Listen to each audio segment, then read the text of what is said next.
Good morning, everyone. In October 2024, RAK DAO hosted the RAK Digital Asset Oasis Conference 2024. A significant highlight of the conference was the unveiling of the RAK DAO Association Regime, a legal framework designed to empower decentralized autonomous organizations, or DAOs, to operate securely and legally within the UAE. We are joined today by Luc Froehlich, Chief Commercial Officer of RAK DAO, to discuss the implication of the regime and how it positions RAK DAO within the UAE evolving digital asset landscape. Good morning, Luc. Thank you for accepting. Good morning, Walid. Thank you for having me. Probably this is your first time on a media channel after joining RAK DAO. A short introduction about you would be great, and most importantly, what brought you to the UAE? Yes, happy to do that. So look, my background is in financial services. So I spent 20 years as credit analyst for banks, traders, for asset manager, managing funds. And back in 2017, I started operating professionally in the blockchain space, doing some research with the World Economic Forum, doing some academic research, joining some startup as advisor. And in 2020, I started building the digital asset business at the asset manager Fidelity International.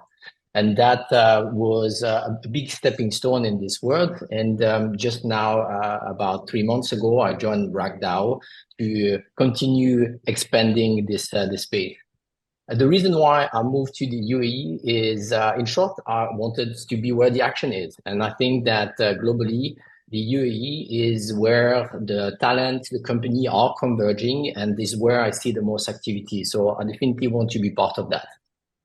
Interesting. UAE won't stop amazing us by attracting amazing talents like you. So can you provide us an overview on the DAO Association Regime and its primary objective? Do you call it DARE or just DAO Association Regime?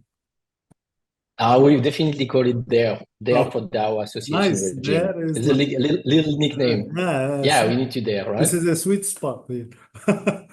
You dare.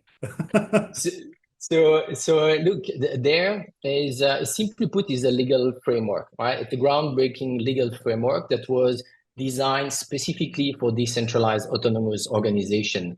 And what it does is that it gives DAO a legal entity. So it's like giving arms and legs to DAO so that they can operate in the real world.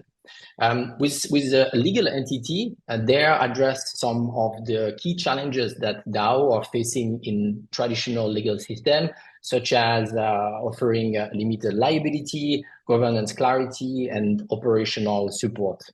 But by the way, the limited liability angle is not a small feast, right? I'm sure you've seen some of the recent headline around Lido, where a California court ruled that Lido DAO member, so the whole community, can be held liable under partnership law. So this is one of the questions. Don't burn my question. No, but what I want to make clear is that this ability to limit the liability, and we can go into more details how it's done, is a big deal, right? It's a big deal for DAO founders. This is the deal, big deal for the community.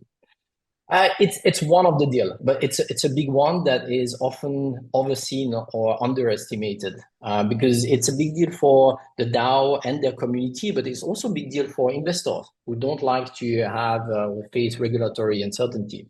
Yeah. So what was the motivation for RAK DAO to develop a legal framework, especially for DAOs? A key motivation was the observation that there was a big gap in the market. So on one side, you have DAOs, which provide a solution to many problems. And on the other side, you have the real world or the off-chain world, which is full of problems looking for a solution. So what the DAO Association Regime does is it's not just a regulation, it's a way to bridge the solution with the problem. Now, at the level of the DAO, what we wanted is to start solving the day-to-day challenges of DAO, the legal ambiguity, the lack of tax optimization, the operational inefficiency. So in this respect, there was conceptualized to meet the unique needs of the Web3 community. So, and there you differentiate between the startup DAO and the alpha DAO models. So, what criteria determine an organization being eligible for each? Yeah, thanks for that question. That's an important point. So if you look at the global pool of DAOs, you have more than 50,000 DAOs, but the distribution of the DAO is clearly lopsided. If you look at the treasury side, the 10 largest DAO, they represent about 70% of the overall market. So we didn't want to just solve the pain point of the large established DAO. That's why we developed two models. Already Switzerland did a big chunk, right? Took a big chunk of that. It's fair. Well, they started early, and I think I'm not going to say that they slept on their laurels, but they were the first one or the most public one with the Ethereum Foundation. But what people have also realized is that the model of foundation was not necessarily the most adapted or most suitable for DAOs, especially smaller DAOs. So what we did is to have these two different models, one for the large established DAOs and one for smaller DAOs. And the way we distinguish the two models is looking at the number of members, the value of the treasury, and the operational maturity. So on one side, you have the mature DAO, we call them alpha DAO. They have more than 100 members. They have a treasury above 1 million.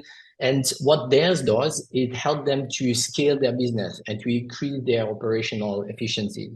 On the other side, you have what we call the startup DAO. So those are early stage projects. They have less than 100 members. They have a much smaller treasury, under 1 million.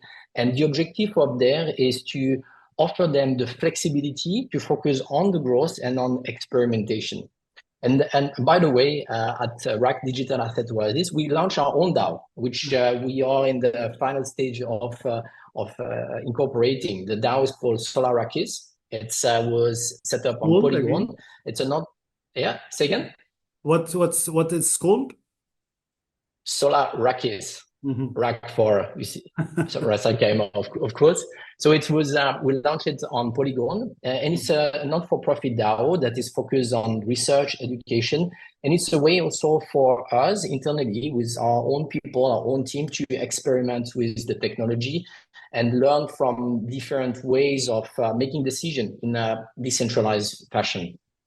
Interesting. I wasn't thinking about this question, but lately I met two gentlemen, and we've been discussing a setup of a DAO for a kind of an association where non-profit organization what they wanted to manage all the voting, the initiatives, everything through a DAO. Especially because they are distributed all over the world. So someone from Brazil, someone from China. So they are trying to pick some members for just the for voting purposes, to lobby on specific laws, to push on specific regulations. So this is regardless of any monetization or fund moving. So this can be under there as well, right?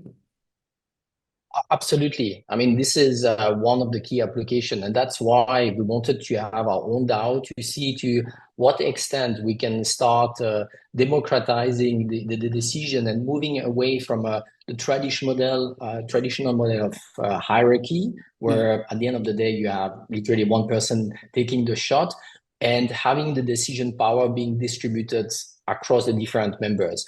For me, the objective would be ultimately, in particular, when it comes to decision facing the market, to have more being people involved instead of one person that might be wrong. And the other thing is, exactly. So transparency is one aspect. The way I prefer to put it is accountability, right? Because I'm sure many people who will be listening to this recording have experienced situation where decision get made, and when it goes well, someone take the credit. When it goes bad, someone else It's not is mine. going to It's be not mine. pointed the finger. Exactly. Yeah. And obviously, with the voting system that you can put in place in a DAO, it's very clear who decided what. Yeah. So there's transparent, but I think most importantly, accountability. Yeah. So one of the major for all digital assets, players, VASP and everybody, the banking integration. So,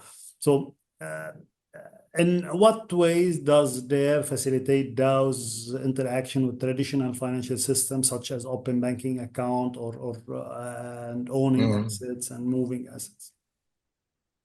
Yeah, another important question. So the first way is by creating this legal wrapper. So the legal wrapper provides the DAO with a legal identity. So in this case, they serve as a sort of gateway for DAO to operate in the traditional world without losing their decentralized soul. Because with a legal entity, then you can open a bank account, you can register asset, you can sign contract without relying on individual members. So that's the first thing, is the legal wrapper.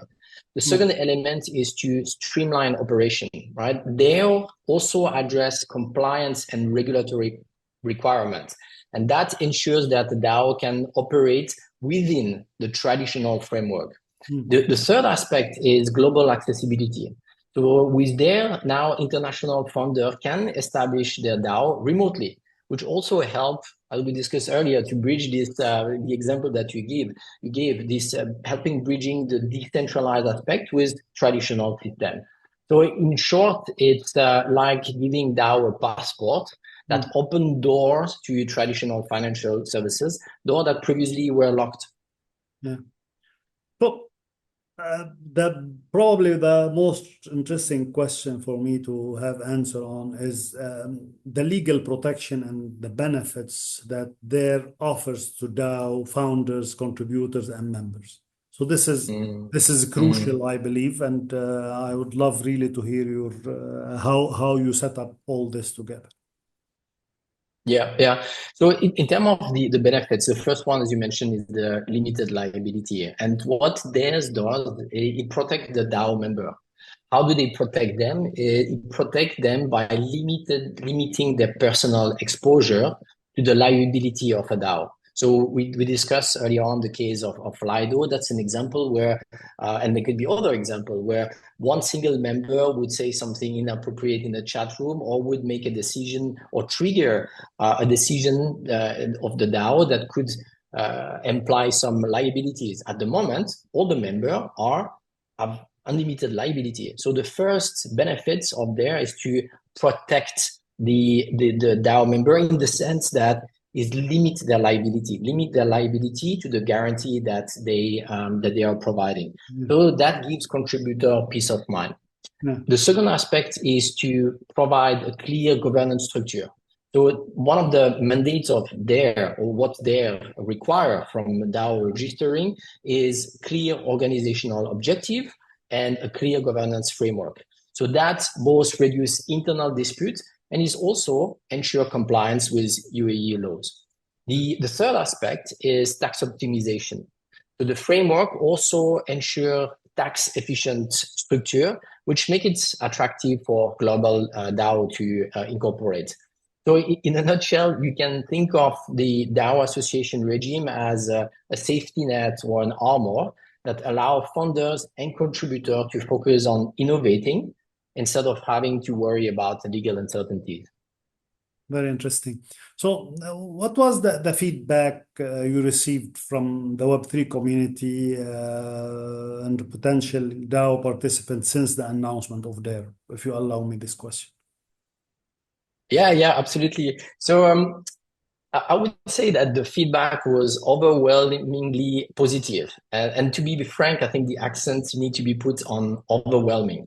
Yeah. So 2 points here. The first one is DAO, and more generally blockchain technology, is enabling the creation of new business model, new way of providing services, new way of addressing consumer needs. So it's never really business as usual.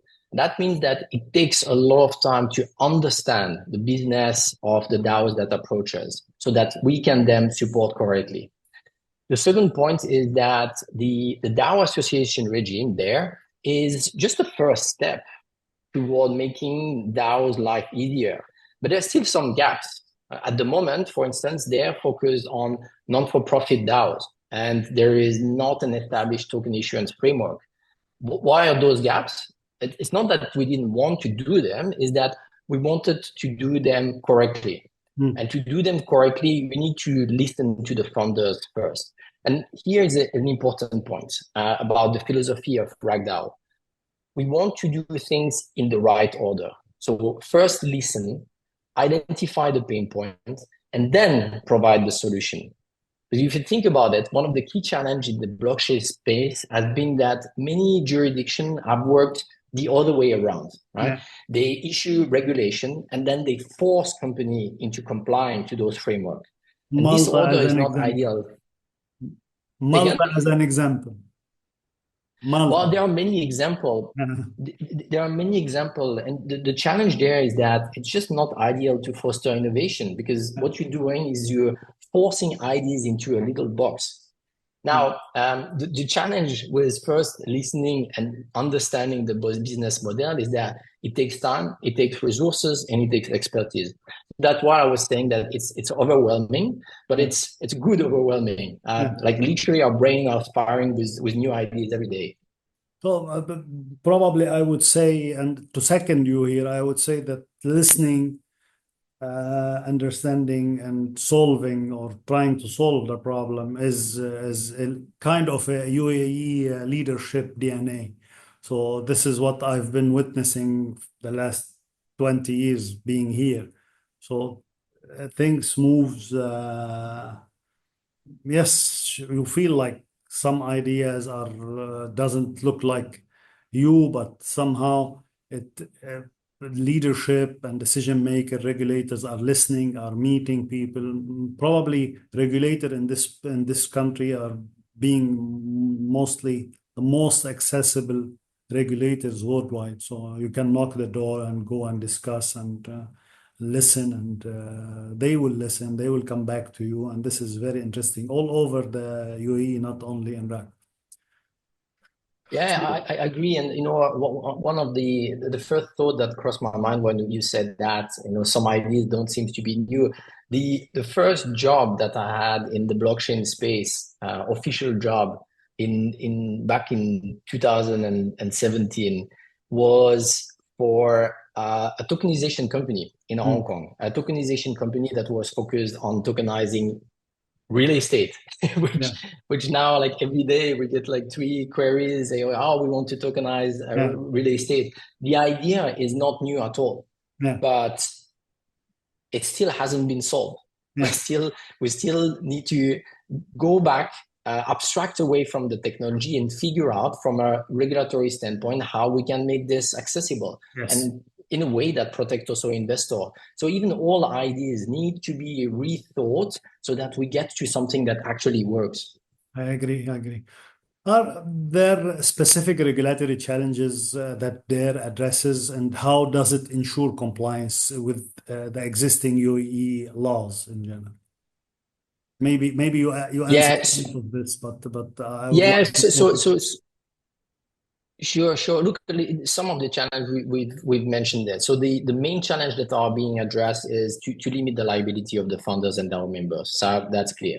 But it's also, and it's as important, I would say, as the aspect of limited liability, is allowing DAO to contract with the real world. We talk about opening a bank account, but it could be also contracting someone. And that someone at the moment is actually not necessarily protected because the DAO doesn't have a legal entity. So there is no protection for people that operate for the DAO. So by establishing this regulatory framework, you not only make it easier for the DAO to contract with the real world, but you also protect people who work for DAO. The third aspect is the acquisition of real world assets. And that's also an important one. If you think of the main DAOs and you look at the composition of their treasury, despite being a cutting edge technology and a cutting edge way of organizing governance, I would argue as a professional investor that the way portfolio or treasury are being composed is suboptimal because there's a lack of diversification. I do appreciate that certain people think that by principle, the treasury of the DAO should only include the governance token of a DAO. But I get the mentality, but at the same time, I'd like this model to be more sustainable. So you need to have diversification. Anyway, back to the point of real world assets, it also, the DARE also enable them to acquire those real world assets. You mentioned the EU legal standard, so they're fully aligned with the EU legal standards. And at the same time, it accommodates for the specific needs of DAO. So together, it simplifies the operation of a DAO. So my last question is what's coming next following the launch of DARE, and how do you envision its impact on the global DAO ecosystem? Yeah. So look, we think that DAO is a promising organizational structure, and we do expect that DAO will play an increasingly important role, and not just for company like startup, but also larger organization, all the way up to countries. I mean, if you think about this, a DAO ultimately is just a new way of coordinating people. So the number of applications is mind-blowing, but to make those applications, those use cases possible, there's still a lot of work to do. Like tomorrow, I would love to be able to go out and tell you, hey, come to RAK Digital Asset Oasis, set up your company on chain, establish a transparent and partly automated governance framework, and create a shareholder structure based on token. Today, I cannot say that, but that's our objective towards the whole community needs to work. To digitalize the whole process. So, yeah, but to go there, there's still a lot of work to do, and that's why we spend a lot of time discussing with DAOs. We are not in the business of selling licenses. We're here to enable the emergence of new business models, and that's going to take time and also collaboration. I'll quote you for this, that you are not here to just give licenses. So I like it. And this is something really good to put it together. Look, thank you for your time. It was a very interesting discussion, and looking forward to meet you soon in person. Absolutely, same here. I look forward to our new journey together.